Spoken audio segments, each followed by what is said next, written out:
Do you like your books with a healthy dose of murder, war, suicide, fratricide, incest, slavery, and revenge, all in a story that is utterly incomprehensible? Then you should read Absalom Absalom by William Faulkner. One question before we get to the review: did I enjoy this read? And the answer is no.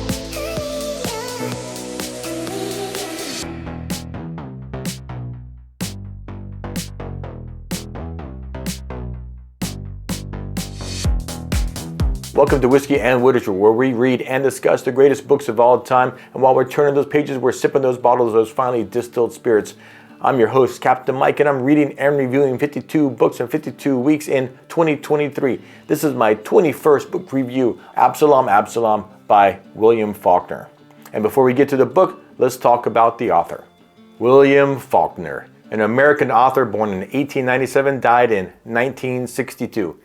He wasn't really praised a lot by his critics of his time, but today is considered certainly one of the greatest authors of all time, and certainly the greatest author of Southern literature.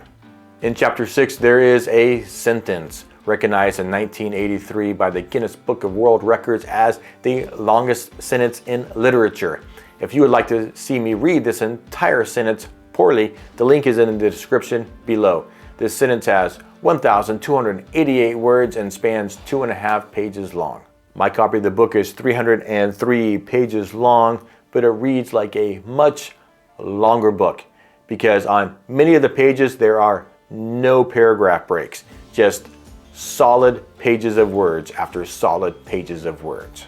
The title Absalom comes from the Bible. Absalom was the son of David who died fighting against the kingdom that his father had built.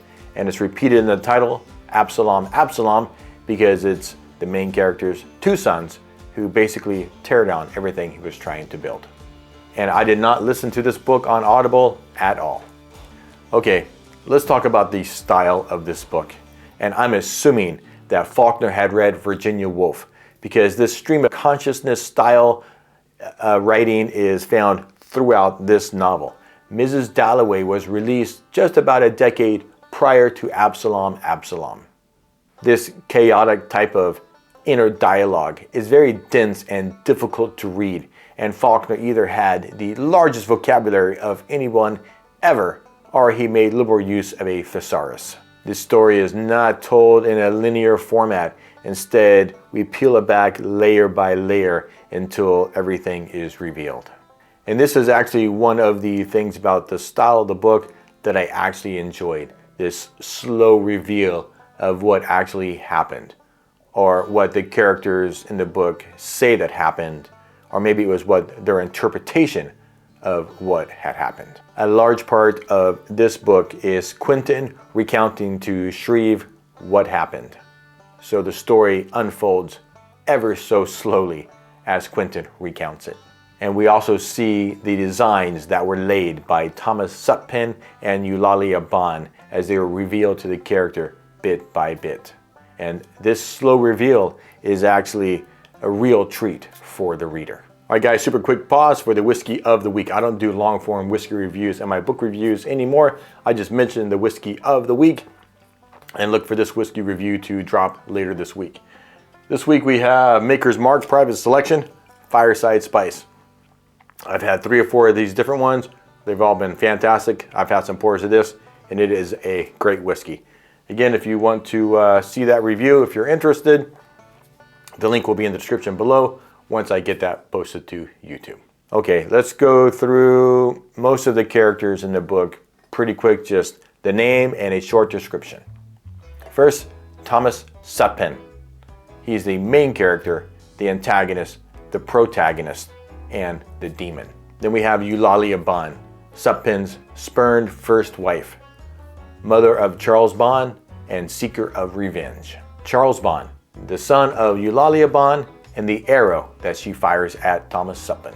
Goodhue Coldfield, he is a merchant who was befriended by Thomas Sutpen. Ellen Coldfield, she was the wife of Thomas Sutpen and the mother of Henry and Judith. Rosa Coldfield, she was the sister of Ellen Coldfield. She was propositioned by Thomas Sutpen and she rejected him. Henry Sutpen, he was Thomas Sutpen's son intended scion, and he played his part. We have Judith Suppin. She was Thomas Suppin's daughter, and she was kissed by Charles Bond. We have Clytemnestra Suppin, known as Clytie. She was Thomas Suppin's daughter by a slave, and she was treated as a slave. We have Wash Jones. He was a squatter, allowed to squat on Suppin's 100, and he's the wielder of the scythe. We have Millie Jones, 15-year-old granddaughter of Wash Jones. She was seduced by candy, beads, ribbons, and an old man. Charles de Saint Valery Bond. He was the son of Charles Bond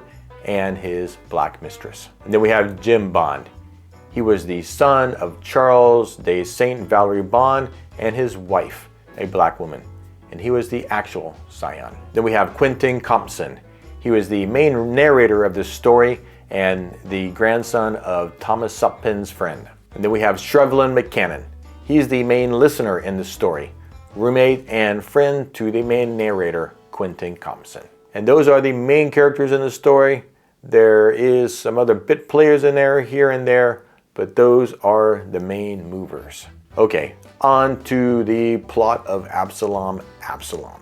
And I'll do my best to summarize this story that kind of began in the middle, and then while moving forward with the story, flash back to flesh and fill it out. And in a nutshell, Absalom Absalom is the rise and fall of Thomas Suppin, a poor white boy from West Virginia who moves to Mississippi aiming to establish a dynasty. He arrives in Mississippi with some slaves and an architect after obtaining 100 square miles of nearby land.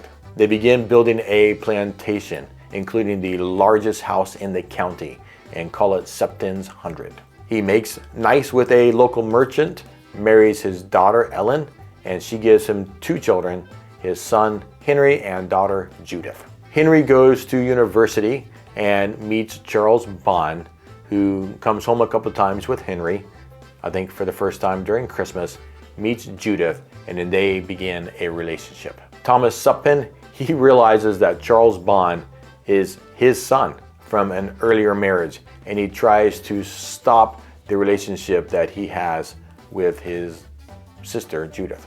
So Thomas Suppin did not want to, but he was forced to tell Henry that Charles Bond is his brother, and so he can't marry his sister. So the Civil War begins and ends with all 3 of those men serving, and then they return home after the war, and they have to face the consequences of their decisions and actions. And that's a super quick synopsis of Absalom Absalom. Of course, many things happen after what I just said, but that's kind of a rundown of what launches it into the final act. Okay, so what are my thoughts on Absalom Absalom? I am super conflicted on this novel. I really wanted to like it. I enjoyed the characters. I thought the plot was fantastic. But this writing style, it was just so crazy and difficult and dense for me to read. And I feel like I have a decent vocabulary, but I was stymied several times, many times, while reading this book. Almost every page.